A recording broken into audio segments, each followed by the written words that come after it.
I got a job while I was in college at a photography studio, and that was kind of something I always wanted to do.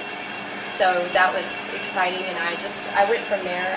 I worked in that company for about 5 to 7 years, and I traveled, and it was long hours, it was good money, but it was like very greedy kind of company. And then I moved back to Dallas, and I started my photography business, and I got noticed by a large company that owns a couple of the classier, like the best kind of clubs that there are in Dallas. So they hired me to be the resident photographer, which means that you work 4 nights a week, you start at 11 p.m. and you go home at like 3 a.m. and you just shoot.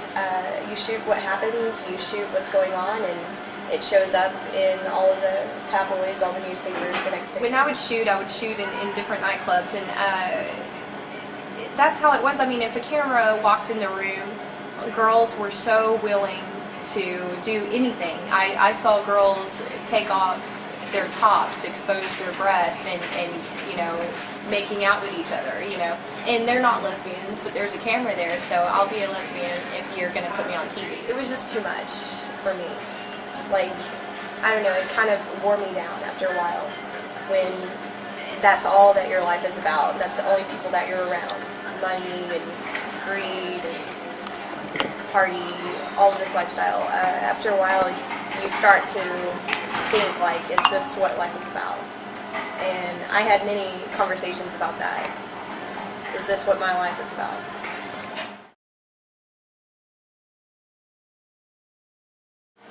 I would talk to my friends, because I talk a lot, and I would just tell them everything that was on my mind. And I would complain, and I would say, I'm tired of this, I'm tired of living this way. You know, and they would tell me, what's wrong with your life? It's cool.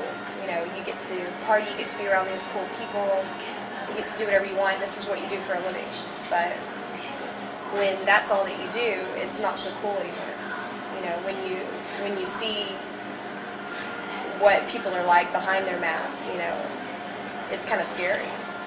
I heard story after story of people who had converted to Islam, and it was like all of the reasons that they were saying, it was like they were saying, hey Nicole, we're just like you.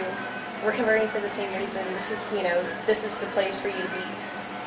The religion was just kind of like what I was looking for. It was like simplest, you know. It was like you and God. You live your life for God, and that's it. You know, you don't pray to anybody else. You don't want anything else. You don't need to go and you know, explain your sins to someone else, and then he's going to pass it to God. You know, you don't have to go through a middleman. It's just you and God. So I felt like it was kind of what I needed in my life. So many girls would die for your life. What would you tell those girls? You know what? I still tell them, even now, it's not what it seems. You know, nothing is what it seems. TV is not what it seems. Reality shows are not real. It's not real, and neither are any of the people involved. You know, it's a vicious circle of everybody is alone, and they keep on living their life for these temporary satisfactions and, you know, temporary pleasure. It's self-indulgent. It's all of the same thing, and it's just a vicious circle, and it keeps going to where I've gone back to cafes that I used to eat at that were popular places, and I see the same people wearing the same clothes, doing the same thing that they did 3 years ago, and nothing has changed. They never move forward. They just stay there because that's what it's like. You have no one to pull you out, you know, and they want to get out. I really think that, what are you living for? You're never going to have enough money. You're never going to be beautiful enough. You're never going to have enough clothing. You know, someone's going to wear the same thing that you're wearing, and you're not going to look as good in it. And, you know, it's always going to be that way if that's how you live. It's never enough, and you're never the top. You're never going to be at the top. I had clothing that you had to tape onto your body, you know, and I'll tell you, you know, when I was going through the transition of becoming like a real Muslim. Like, I went to classes, and it was a change, you know. I didn't just wake up one day and say, I'm going to wear the scarf and I'm going to be a completely different person. You have to go through a transition. The day that I realized that I hated how I dressed, I had a big closet full of party clothes, because that was what I wore to work, and that was where I was all the time. And you couldn't find something in there that you could wear to go have lunch with your grandmother. You know, it was like, that's the kind of closet it was. One of the first days that I was going to go to the class, I needed something really conservative to wear to go into the mosque, you know.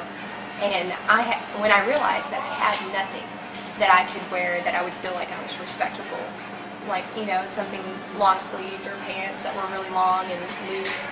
When I realized I had nothing like that, and that's how I had been dressing the whole time, and I had already started getting the feeling of Islam, like, in my heart, it was like, that day, I remember, I just started crying, and I was like ripping the clothes out of my closet, like, I hate this, and I had like a pile behind me, and it just kept coming, and everything that I saw that I couldn't wear and feel respectful in, I threw it into the pile. You can never please them, you can never show enough skin, you know, you can never look good enough. So I said, I'm not going to do it anymore, I'm not going to live like that anymore, and I'm never going to feel that way.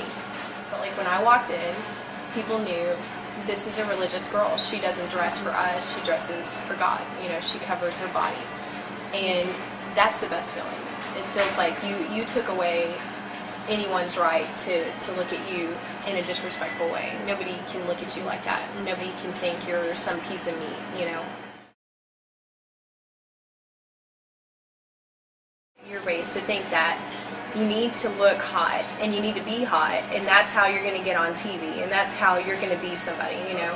It's not, you'll have a select few girls who are brilliant and who make something of themselves, and everybody makes a big deal out of it, but that's not as glamorous as the girl, you know, who was in the same class with her that maybe had a better body, and she's on TV because she took her clothes off and she was in the shower with another girl, you know, and that's awesome, and that's glamorous. This is America, and it's sick.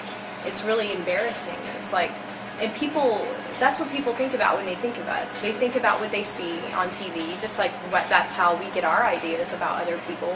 And when they see Girls Gone Wild, which is all over the internet, it's all over the commercials, that's what they think. Like, this is what teenage girls do in America. They take their clothes off and they get on a bus and let someone film them. And that's what girls here think that they have to do to get noticed. Well, when you dress in a bad way, there's only one thought, you know. You're trying to attract attention from the only people who are attracted to that, which is men, you know. She's not wearing that for me. She's not wearing that for girls because she thinks that we're going to think it's pretty. They dress that way because it attracts the attention of men, which then gives them this feeling that they're being accepted more, or that maybe that guy, for a moment, maybe he loves them, or maybe he likes them, and they get that attention. I want them to desire you know. I mean, just sit and think about it. Why are you wearing that? Why are you showing your rear end? Why are you showing that? Because you want someone to notice it, and you want to look good, because that's what you're told to do, you know. So where is the moral, you know? Are we raising our daughters to think I'm a jewel and I need to cover myself up, and the man that I'm going to spend the rest of my life with deserves to see something that everybody else hasn't seen yet?